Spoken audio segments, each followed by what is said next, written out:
O Direto ao Ponto, com a participação do diretor da Fundação Napoleão Hill e Mastermind Rio Grande do Sul, Gustavo Bozetti, que já está conosco aqui no estúdio, acompanhou também toda a nossa conversa com a Nath aqui também. E hoje o tema do Gustavo Bozetti, olhar para trás ou seguir em frente, o mito de Orfeu e as escolhas da vida. Bem profundo esse também, né? Tem histórias boas, mas eu quero chamar a atenção, Rita, Ricardo e Bruno, queridos ouvintes, para essa história, né? Porque eu gosto de buscar histórias assim que tragam lições, reflexões. Eu quero trazer uma das histórias mais emocionantes, mais impactantes da mitologia grega, que é a história de Orfeu, né? Quem foi Orfeu? Se você, porventura, estiver escutando aí a rádio, estiver no carro, aguarda um pouquinho, presta atenção na história, porque ela é muito interessante. Orfeu foi conhecido como um grande músico, um grande artista, que quando ele passava tocando a sua lira, ele encantava, ele apaixonava as pessoas, apaixonava os deuses gregos, ele apaixonava as feras, os monstros, enfim. Ele ficou conhecido por ter esse dom do encantamento. Ele se apaixonou por uma jovem chamada Eurídice e na noite do seu casamento, Orfeu e Eurídice viveram uma noite mágica, uma noite espetacular. E durante a noite, uma pessoa tentou abusar de Eurídice. Ela fugiu, pisou numa serpente, foi envenenada. E quando Orfeu percebeu, ele estava com a Eurídice morta no seu colo. Ele pensou, poxa vida, no momento que eu estou vivendo um grande amor, né, ele decidiu lutar para trazer Eurídice de volta para a vida.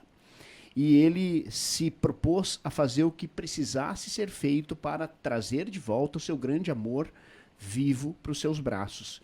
E ele encontrou uma forma de conseguir ir até o submundo, que era conduzido, que era administrado por Hades, o deus do submundo, o deus dos mortos. E ele conseguiu acesso, foi até o mundo dos mortos, e ele pediu para Hades para que liberasse a sua amada para poder voltar para o mundo dos vivos. E quando ele tocou a sua lira, ele conseguiu inclusive convencer o deus dos mortos, que era o Hades. E quando Hades liberou Eurídice e Orfeu para voltar para o mundo dos vivos, ele disse que eles precisariam cumprir um acordo. Orfeu precisaria percorrer todo o caminho de volta sem olhar para trás. Ele precisaria confiar no Deus dos mortos. E Orfeu o fez. Ele perseguiu todo o caminho de volta do mundo dos mortos até o mundo dos vivos, sem olhar para trás. No início ele escutava os passos de Eurídice atrás dele, e o tempo foi passando, ele já não escutava mais, ficou na dúvida, teve que viver com aquela apreensão, sem saber se a Eurídice estava ou não acompanhando o Orfeu pelo caminho, aquela jornada árdua até o mundo dos vivos. E quando Orfeu passou pelo portal que separava o mundo dos mortos do mundo dos vivos, quando Orfeu conseguiu chegar no mundo dos vivos, ele imediatamente olhou para trás e ele viu que Eurídice ainda não tinha cumprido a sua jornada, Eurídice não tinha passado pelo portal, e ele viu Eurídice mais uma vez ser abduzida para o mundo dos mortos. Essa história é uma história bem conhecida, bem emocionante, que fala sobre uma série de lições que nós podemos trazer aqui.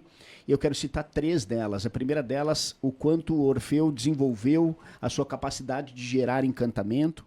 A segunda grande lição foi o quanto Orfeu decidiu lutar pelo seu grande amor. Quantos de nós desiste dos nossos objetivos nos primeiros obstáculos, nas primeiras adversidades, e Orfeu não, ele continuou, se submeteu a descer do mundo dos mortos para conseguir trazer o seu grande amor de volta. E a grande lição de hoje, o terceiro tópico, é o quanto nós, em alguns momentos da nossa vida, precisamos conter a nossa ansiedade e confiar no processo, né? O Orfeu, depois de ter saído do mundo dos mortos, ter atravessado o portal para o mundo dos vivos, ele olhou para trás e percebeu que a sua amada ainda não tinha cumprido a jornada. Se ele tivesse esperado um pouquinho a mais, eles teriam vivido esse grande amor em vida. Lógico que quando Orfeu morreu, porque ele ficou muito triste depois de toda a perda, ele acabou falecendo, segundo a mitologia, e eles viveram um grande amor, mas no submundo, no mundo dos mortos, né? Isso tem uma conexão muito forte com a nossa vida. A primeira delas, o desenvolver os nossos talentos, a ponto de encantar as pessoas. Tem uma frase do René Simões que eu gosto muito. Ele diz que nós devemos envergonhar as pessoas que estão nos pagando, né? Surpreender através da entrega aquilo que as pessoas compram. O quanto nós devemos correr atrás dos nossos objetivos, dos nossos sonhos e suportar as adversidades, mesmo que custe um preço mais alto. Nós, enquanto houver chance, temos que continuar lutando. A gente afirma muitas vezes que na vida não existem derrotados, existem desistentes. Então nós precisamos persistir até alcançar o nosso êxito. E também a grande lição do controle e da ansiedade, que muitas vezes acaba roubando a bênção. Nós temos que saber que na vida haverão derrotas, e essas derrotas, elas devem servir como fonte de aprendizado, não como fonte de sofrimento. E tem momentos na vida que nós precisamos enxugar as lágrimas, lavar o rosto e seguir caminhando. Então a dica de hoje é: lave o rosto e siga em frente, né? Persistir. A gente escuta tantas e tantas histórias. Muitas vezes eu gosto de trazer aqui as histórias do futebol, né? Porque muitos jogadores, eles não se tornam jogadores na primeira tentativa. Alguns sim, alguns conseguem passar na primeira peneira, como chama, né? Mas tem uma propaganda que está saindo na TV agora do Cafu, não nesse momento, né? Mas está saindo de uma casa de aposta, se eu não estou enganado, é a propaganda dele. Ele fala que ele teve que passar, ele foi rejeitado em 9 peneiras, 9 testes. O Cafu foi tetracampeão em 94, pentacampeão, capitão em 2002 da seleção brasileira, jogou no Milan por muito tempo, jogou no São Paulo, Palmeiras, enfim, grandes clubes.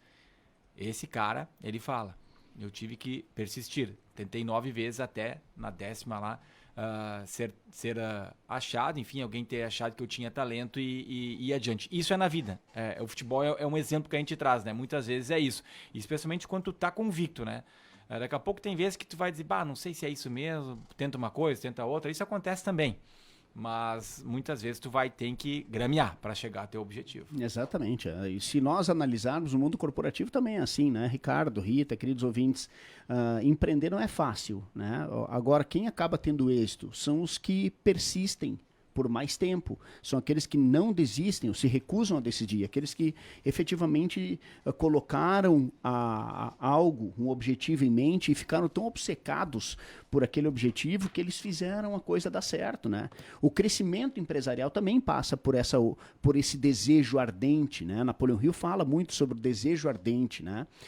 Fala sobre ter 100% de fé e acreditar naquilo que nós queremos, porque a tendência é que se materialize. Nós podemos não estar no caminho mais curto, mas quem sabe qual é o objetivo da sua vida, ele encontra outras maneiras de atingir esse objetivo. Então, é fundamental que tenhamos persistência, e para isso nós precisaremos lidar com as derrotas temporárias. É por isso que nós precisamos ter uma capacidade de levantar, nos recompor e continuar andando, né? Ali na frente as coisas vão acontecer. Nem sempre a velocidade é o mais importante, a direção é o mais importante. Às vezes, eu falo muito isso, eu estou há 16 anos trabalhando no mundo corporativo, eu vejo muito isso, tem pessoas que entram, surgem assim no mercado como se fossem os grandes fenômenos, né? Em alguns momentos é estratégico dar um passo atrás, observar a movimentação, ver como elas vão acontecer, escolher o melhor movimento estratégico e continuar caminhando, porque nós sabemos que ali na frente nós colheremos o fruto disso. Nós não estamos aqui para fazer uma corrida de 100 metros. A nossa jornada é uma maratona e nós sabemos exatamente qual é o propósito da nossa existência, por isso que nós entendemos que a persistência é um grande diferencial. Dias não tão bons ou até ruins Todo mundo vai ter em algum momento, Todos, né? né, Às vezes Rita? vários, né? E não, só que a gente não pode definir a nossa vida a partir deles, né? Pensar que vai ser sempre assim, que não vai mudar. E eu acho que é Exato. isso que E também... nem vai ser sempre um mar de rosas. Exatamente, não vai ser todo tudo dia. certo. Feita. A vida é feita de picos e vales, né? Nós temos que compreender que quando nós estamos por cima, cuidado, porque ali na frente pode vir a queda. E quando nós estamos por baixo, nós temos que continuar andando, porque nós vamos nos levantar. É isso aí. Grande abraço, Bozetti. Um abraço, valeu.